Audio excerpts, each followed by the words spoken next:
शराबबंदी हो, चाहे बेटियों की नौकरी हो, या बिहार पुलिस में महिलाओं का एकदम भरमार लगा देना हो, या महिलाओं को प्राथमिकता देना हो, या जो तथाकथित लालू यादव का शासन काल था जिसमें कहा जाता कि 8 बजे के बाद महिलाएं नहीं निकलती हैं, वो आज अगर मरीन ड्राइव पर 12-1-2 बजे तक महिलाएं दिख जाती हैं, तो ये पूरा श्रेय आप किसको दीजिएगा? नीतीश कुमार। और यह सिर्फ केवल आज के कार्यक्रम की वजह नहीं हुआ, लगातार जो तंबू छोड़कर इसी प्रशांत किशोर घूमे हैं और लोकसभा चुनाव में चुनाव लड़ने की तैयारियों के बावजूद वो नहीं लड़ पाए, इसका उन्हें झटका लगा है। तो निश्चित ही जब महिलाएं पॉलिसी मेकर्स होंगी तो they will create a different kind of Bihar, जिसकी कल्पना अब तक हम कर रहे थे, जिसे मेट्रो सिटीज़ में जाकर हम देखते हैं और सोचते हैं कि हमारा बिहार ऐसा क्यों नहीं है।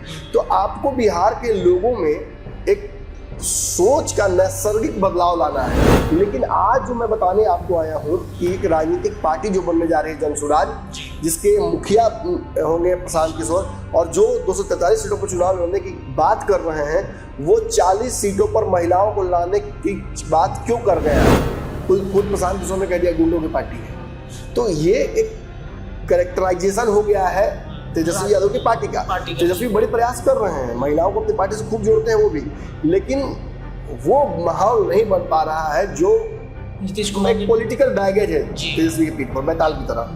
तो चाह कर भी उस बैगेज को उतार नहीं पाते, उसको उसका फायदा भी और नुकसान भी। हम खाली आपको इतना दिखा रहे हैं कि हम काम इसलिए कर पा रहे हैं कि कोई महिला हमारे पीछे खड़ी है।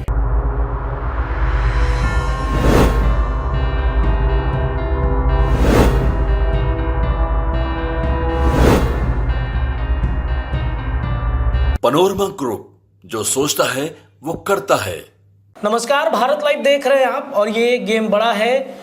प्रशांत किशोर बिहार की राजनीति में जिस तरीके से एंट्री किए हैं, उनकी एंट्री ग्रैंड एंट्री मानी जा रही है और एक के बाद एक ताबड़तोड़ बिहार के तमाम जिलों से घूमते हुए वो राजधानी पटना में कार्यक्रम कर रहे हैं। और इनके कार्यक्रम का जो मकसद है बिहार की जनता अच्छे से जानती है। साल 2025 में प्रशांत किशोर को चुनाव लड़ना है। प्रशांत किशोर अपनी पार्टी बनाएंगे 2 तारीख को, लेकिन उससे पहले उन सभी लोगों को समेटने की कोशिश कर रहे हैं प्रशांत किशोर, जो बिहार के राजनीति के लिए बड़े वोटर्स माने जाते हैं। महिलाओं का एक बड़ा वोट बैंक बिहार की राजनीति में नीतीश कुमार की पार्टी को जाते रहा है। और ये तस्वीर आप अपने स्क्रीन पर जरा देख लीजिए। ये तस्वीर पटना के बापू सभागार की तस्वीर है।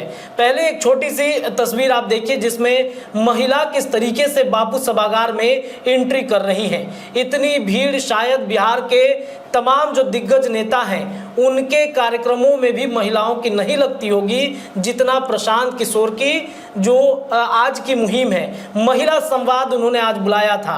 बिहार के अलग अलग जिलों से महिलाएं पहुंची हुई थी।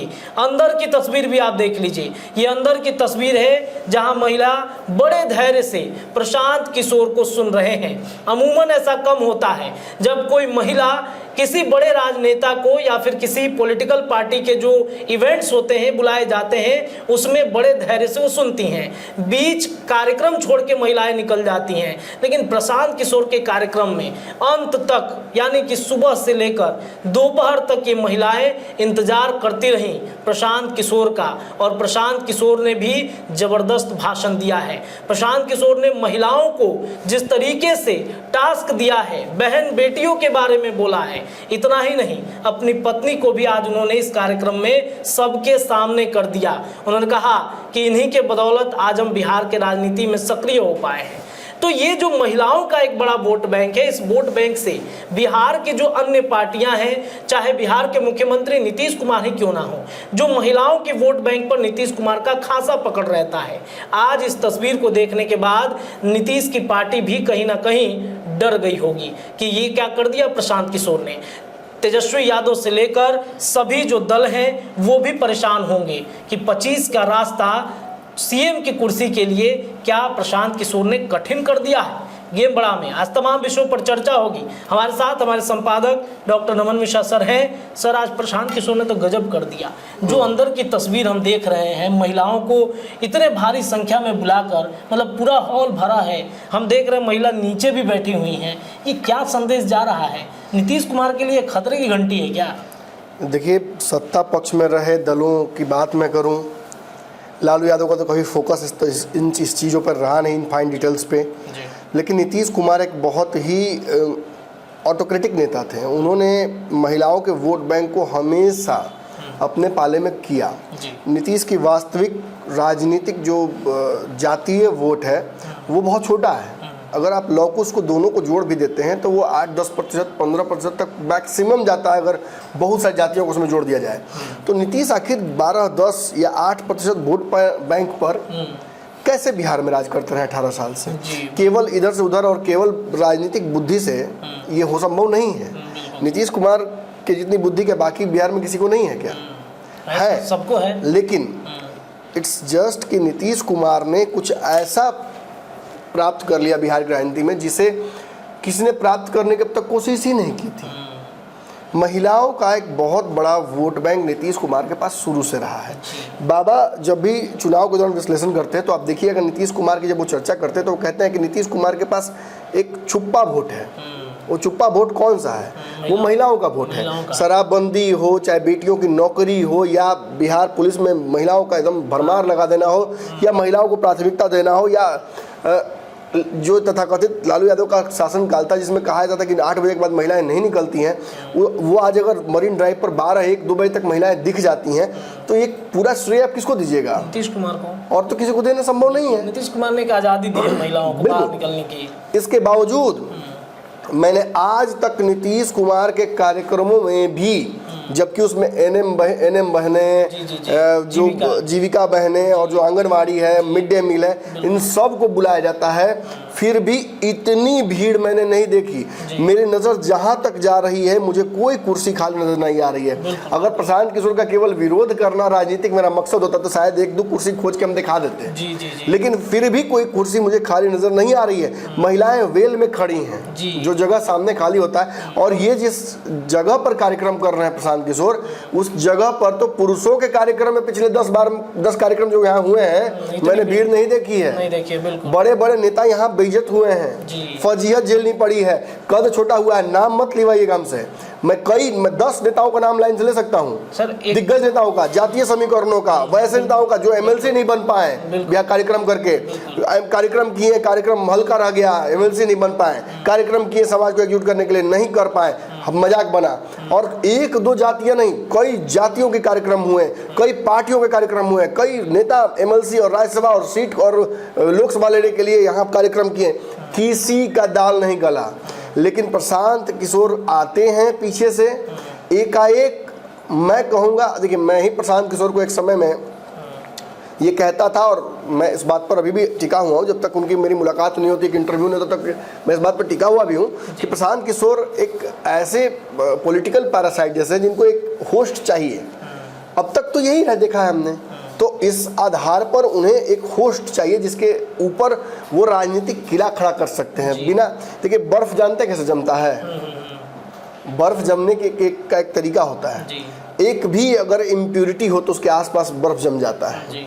अगर थोड़ा सा भी एक जैसे बर्फ, मैं फ्रिज की बर्फ की बात नहीं कर रहा हूँ, जो बर्फ आसमान से गिरता है वो इम्प्यूरिटीज की वजह से जमता है। वो सीधे जम नहीं सकता है। आप उसके टेक्नोलॉजी को पढ़िएगा, आप समझ में आपको आ जाएगा कि धूल के जो कण जाते हैं उनके आसपास वाटर ड्रॉपलेट्स जम जाते हैं, और वो धीरे धीरे ठंडा होने की वजह से पूरा बर्फ जम जाता है। और वही जब इम्प्यूरिटीज़ नहीं होती हैं तो अब देखिए कि स्नो जल्दी फॉर्म नहीं होता है।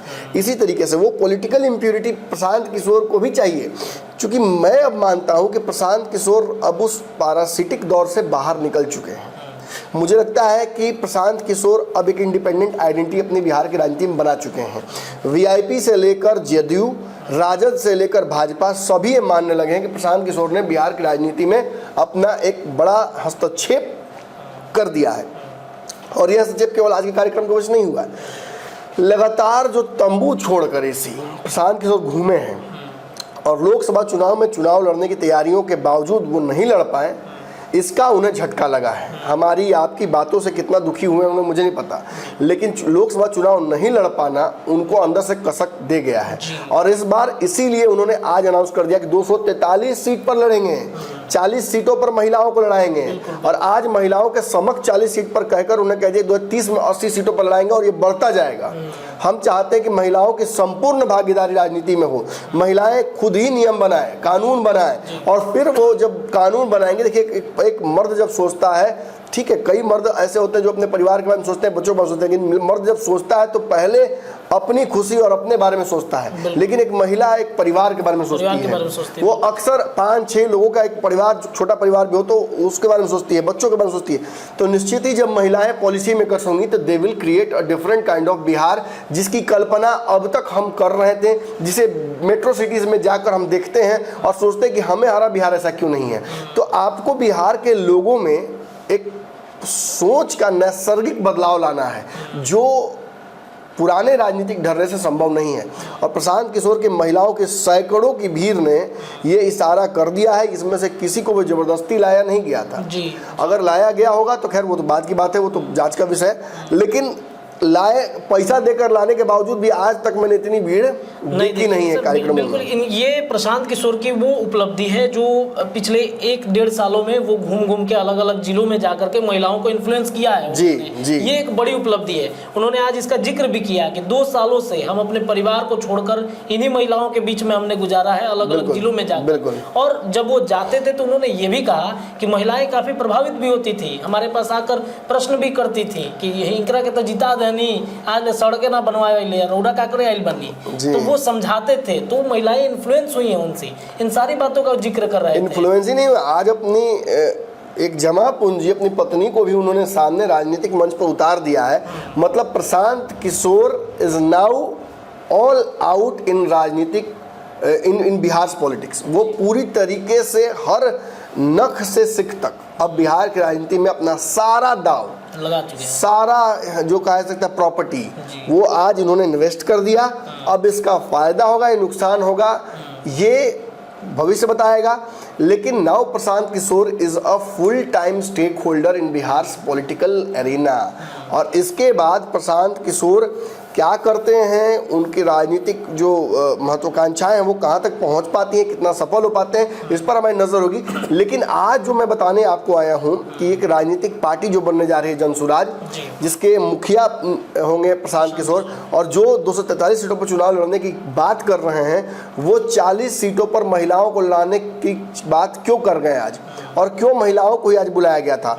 फिर इसी तरीके से अक़लियतों की एक बात हुई थी, उनके समाज को ही बुलाया गया था। फिर इसी से retired IAS officers, retired doctors, वर्तमान में काम कर रहे IT प्रोफेशनल्स और एक बहुत बड़ा जो प्रोफेशनल का टीम है उसको भी इस तरह से राजनीति में उन्होंने लाया था। इसके पीछे मकसद क्या है? देखिए, अलग अलग वर्ग, ये जितने भी मैंने चर्चा जिनकी की, ये सारे ऐसे वर्ग हैं जो राजनीतिक हस्तक्षेप अपना बिहार की राजनीति में रखते हैं, लेकिन इनकी कोई पार्टी नहीं है। बिहार में कोई महिलाओं की पार्टी है क्या? कोई पार्टी? बिहार में कोई प्रोफेशनल्स की पार्टी है क्या? बिल्कुल नहीं है। कोई ऐसी पार्टी जो इंजीनियर किसी की बात करती हो, प्रोफेसर्स की बात करती हो, डॉक्टर्स की बात करती हो? बिल्कुल नहीं है। तो ऐसी पार्टी जनसुराज बनने जा रही है। तो प्रशांत किशोर ने शायद इतने दिनों घूमकर जो बिहार की राजनीति को नहीं समझ पाए थे, वो 2024 के चुनाव के बाद जो अकेले पड़े थोड़े दिनों के लिए, उसमें उन्होंने वो सब कुछ सीख लिया जो उससे पूर्व में वो सीख नहीं पाए थे। वो भी ढाक के 3 बात वाली ही बात करते थे। मैंने कई प्रेस कॉन्फ्रेंस देखा, मैंने कई जगहों उनकी बात सुनी, उसमें बहुत अमूलचूल परिवर्तन आया है। 2024 के चुनाव के बाद से प्रशांत किशोर की बातों में काफ़ी गंभीरता आ गई है। वो अब पॉइंट ओरिएंटेड लड़ाई लड़ रहे हैं सामने वाले से। पहले जनरलाइजेशन में वो बातें करते थे, अब वो to the point, cut to cut बात कर रहे हैं। उसका एक पूरा निष्कर्ष है, मैं कभी सोचता हूँ पंचनामा में बताऊँ कि क्या बदलाव एग्जैक्टली आया है, लेकिन वो चीज़ों को मतलब भाप गए हैं बिहार के राजनीति की कि ऐसे ही मतलब हम लोगों को आगे ला सकते हैं, जैसा कि आप बता रहे हैं। सबसे बड़ी बात की ये लग रहा था कि वो तेजस्वी यादव की, तेजस्वी तो बेचैन भी हो गए हैं, तेजस्वी बेचैन हो गए हैं, मुकेश सहनी की पार्टी के नेता देख रहे थे, बयान दे रहे थे, सभी बेचैन जरूर हो गए हैं। लेकिन आज एक बात समझ में आई कि वास्तविक डैमेज वो किसको करना चाह रहे हैं। आज नीतीश कुमार के चुप्पा वोट बैंक को अपने पाले में करने के लिए प्रशांत किशोर ने सबसे बड़ा जाल बिछा दिया है। और आप जान लीजिए कि पढ़ी लिखी महिलाएं, मैं आपको बताऊं, एक दावा करूं जी, मुझे कल कम से कम 10 ऐसी महिलाओं का फ़ोन आया है जो अलग अलग पार्टियों से हैं, जो अलग अलग विचारधाराओं से हैं, अलग अलग फील्ड से हैं। कोई एक्ट्रेस हैं, कोई IAS ऑफिसर थी, कोई साहित्य में जुड़ी हुई हैं। ऐसी कई महिलाओं का पिछले एक हफ्ते मेरे पास फ़ोन आया है और आज के कार्यक्रम में जुड़ने की उन्होंने इच्छा जताई थी। लेकिन चूंकि मेरी प्रशांत किशोर से ऐसी बात नहीं होती है तो मैंने वो कन्वे नहीं किया। लेकिन एक बात आप जान लीजिए कि प्रशांत किशोर को लेकर जब मुझे फीडबैक मिल गया इस तरीके का, तो इट इज़ ओनली एविडेंट और इट इज़ ओनली ट्रू कि प्रशांत किशोर अब राजनीतिक बदलाव लाने की तैयारी कर चुके हैं और वो दिखेगा आपको चुनाव में इस बार। रही बात नीतीश कुमार की, तो नीतीश कुमार ने जितना भी मेहनत करके महिलाओं का वोट बैंक पूरे बिहार से इकट्ठा करके एक जगह लाने की कोशिश की थी, उस वोट बैंक में अब तक राजद से निमारी नहीं कर पाई। क्योंकि राजद को हर बार महिलाओं के खिलाफ वाली पार्टी बना दिया जाता है। वो हम नहीं करते हैं, वो उनके विरोधी करते हैं। बिल्कुल बिल्कुल। और चाहे जंगल राज हो या किडनैपिंग हो या 10 बजे के बाद महिलाओं का निकलना नहीं हो, 8 बजे के बाद वो बात हो, इन सब की वजह से राजद के खिलाफ एक रहा है माहौल। देखिए कल भी जब चर्चा हो रही थी तो कोई एक जदयू के नेता कह रहे थे कि गुंडों की पार्टी है। खुद प्रशांत किशोर ने कह दिया गुंडों की पार्टी है। तो ये एक कैरेक्टराइजेशन हो गया है तेजस्वी यादव की पार्टी का। तेजस्वी बड़े प्रयास कर रहे हैं, महिलाओं को अपनी पार्टी से खूब जोड़ते हैं वो भी, लेकिन वो माहौल नहीं बन पा रहा है जो नीतीश कुमार एक पॉलिटिकल बैगेज है तेजस्वी के पीठ पर बैताल की तरह। वो चाह कर भी उस बैगेज को उतार नहीं पाते, उसको उसका फायदा भी और नुकसान भी है अपने पिता के कार्यकाल का। और उसी तरह का बिहार की राजनीति में लगभग सभी पार्टियों का है। आप जदयू को का नाम लीजिए, कहिए कि नीतीश कुमार तो अलग है, तो नीतीश कुमार की पार्टी में भी कई ऐसे नेता हैं जिन पर आरोप है महिलाओं के प्रति काम करने का।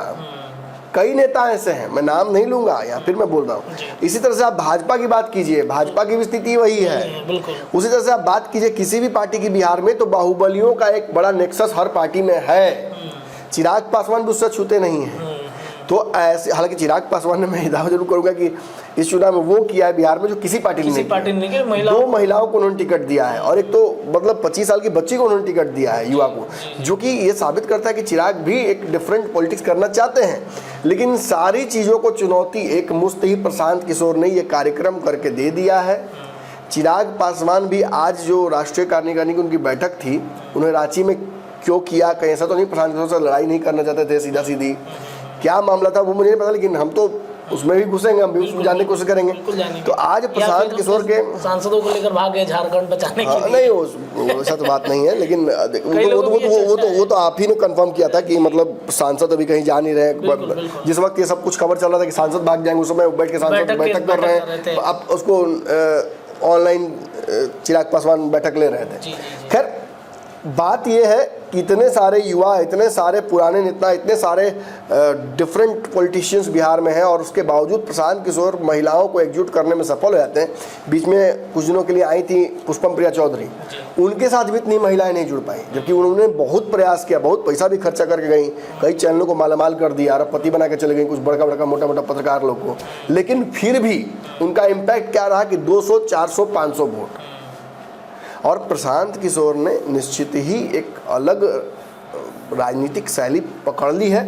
कल तक मैं दावा कर रहा हूँ 2024 तक वो नहीं पकड़ पाया, 2024 के चुनाव तक लोकसभा के उन्हें पकड़ता हुआ मैंने नहीं देखा था। लेकिन उसके जस्ट बाद एक बदलाव आया, जिस बदलाव में प्रशांत किशोर की राजनीति निखरी है और डिटेल्ड वो हुई है। और उस डिटेल को आज हमने महसूस किया, पटना ने महसूस किया और जल्दी ही जल्दी मुझे लगता है कि बिहार के लोग भी इसे महसूस करेंगे। और ये जो अब तक आप एनालिसिस कर रहे थे कि भाजपा की बी टीम, भाजपा को डैमेज करेंगे, तेजस्वी के पार्टी खलिया देंगे, पार्टी को डैमेज करेंगे, उन्होंने नीतीश के डीएनए को भी डिकोड कर लिया है और नीतीश कुमार के पॉलिटिकल डीएनए को भी वो डॉक्टर करने की तैयारी कर रहे हैं। उसका फ़ायदा वो अपने साथ इस्तेमाल करेंगे अपनी पार्टी के लिए, ये तय हो गया है। मतलब नीतीश कुमार की बड़ी सेंधमारी, मतलब उनके पार्टी के अंदर जो बड़ा वोट बैंक है, सबसे बड़ा वोट बैंक है। देखिए हर बार लोग बोलते हैं कि बिहार में इतना जाति का वोट है, इतना उस जाति का वोट है, इतना उस जाति का वोट है। तो नीतीश कुमार इस बार लोकसभा चुनाव में 12 सीट कैसे लेके आए और ज़्यादातर विधानसभाओं में वो लीड कैसे किए? महिलाओं का चुप्पा वोट। बाबा बार बार बोल रहे थे और हम आप समझने के लिए तैयार नहीं थे, लेकिन आज मैं समझ चुका हूं कि बाबा की बात बिल्कुल सही है। बिहार में महिलाओं का एक गुप्त वोट है, जो वोट नीतीश कुमार को हमेशा सबसे ऊपर लेकर खड़ा कर देता है। अब उस वोट बैंक में एक बड़ा हिस्सेदारी लेने के लिए नीतीश कुमार द्वारा ही कहे गए तथाकथित उत्तराधिकारी उनके अब आ गए हैं अपने विरासत में हिस्सेदारी लेने के लिए। नीतीश ने ही इसे अधिकार दिया था कि मेरे उत्तराधिकारी आगे चल के होंगे प्रशांत किशोर, तो उत्तराधिकारी तो जमीन में हिस्सा दो। जो पॉलिटिकल रजिस्टर्ड जमीन है उसकी रजिस्ट्री का हिस्सा प्रशांत किशोर ने आज ले लिया बिना मांगे वो ले लिया। चलिए देखिए, तो प्रशांत किशोर कि ये रणनीति 2025 में उनके लिए कितना फायदेमंद होगी, नीतीश के लिए कितना घातक होगा, ये उनकी पार्टी जब बनेगी, जब पार्टी का गठन होगा और बिहार के अलग अलग जिलों में जब घूमेंगे तब सब कुछ तय होगा और तब की तस्वीर क्या होगी उस पर भी हम लगातार विश्लेषण करेंगे। फिलहाल के लिए इतना ही। देखते रहिए भारत लाइव, खबरें लगातार जारी हैं। बहुत बहुत धन्यवाद। पनोरमा ग्रुप, जो सोचता है वो करता है। अगर ये वीडियो पसंद आई और वह बिहार के राजनीति और बिहारियत से सरोकार रखेनी तो सब्सक्राइब बटन दबा के चैनल के सब्सक्राइब कर ली। ओजे एगो घंटी बा, ओकरा बटन दबा देला से कुल सटीक और मारक खबर रुआ मुफ्त में मिल जाई। अगर रुआ पत्रकारिता के हमनी के नया प्रयोग में सहयोग कर चाहतानी तो ज्वाइन बटन दबा दी। पेटीएम नंबर नोट कर ली 9386816700। धन्यवाद।